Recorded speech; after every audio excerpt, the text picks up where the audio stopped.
மாணவர்கள் மீதான தாக்குதல் மற்றும் ராமர் கோவில் பிரச்சனையை எழுப்பி நாடாளுமன்றத்தில் எதிர்க்கட்சிகள் இன்றும் போராட்டத்தில் ஈடுபட்டன. நாடாளுமன்ற மக்களவை இன்று காலை கூடியதும் டெல்லியில் போராட்டத்தில் ஈடுபட்ட மாணவர்கள் மீதான தாக்குதல் மற்றும் ராமர் கோவில் நன்கொடை திருட்டு விவகாரத்தில் ஒன்றிய உள்துறை அமைச்சர் அமித்ஷா பதிலளிக்க கோரி எதிர்க்கட்சிகள் முழக்கமிட்டனர். இதனால் கூச்சம் குழப்பம் நிலவியதால் பிற்பகல் 2 மணி வரை அவை ஒத்திவைக்கப்படுவதாக சபாநாயகர் அறிவித்தார்.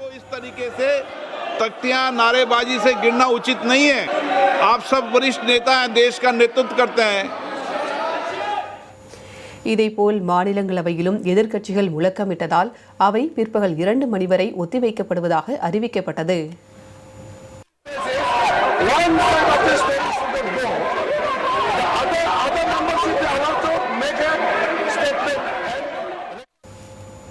இதே பிரச்சனையை எழுப்பி நாடாளுமன்ற வளாகத்தில் எதிர்க்கட்சி எம்பிக்கள் போராட்டத்தில் ஈடுபட்டனர்.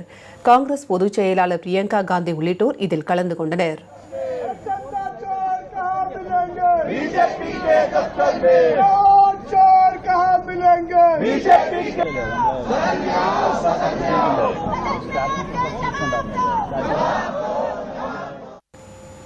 முன்னதாக செய்தியாளர்களை சந்தித்த பிரியங்கா காந்தியிடம் நாடாளுமன்றம் தொடர்ந்து முடங்கியுள்ளது குறித்து கேள்வி எழுப்பப்பட்டது.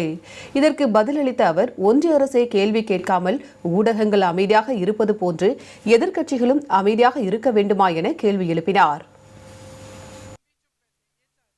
जब हजारों छात्र इकट्ठे होते हैं, उनकी एक मांग है, आप उन पे लाठी बरसाते हो, आप उन पे पैलेट गन चलाते हो, बिहार में उन पे AK-47 चलाते हो, तो आप जवाबदेह नहीं हो जनता के प्रति?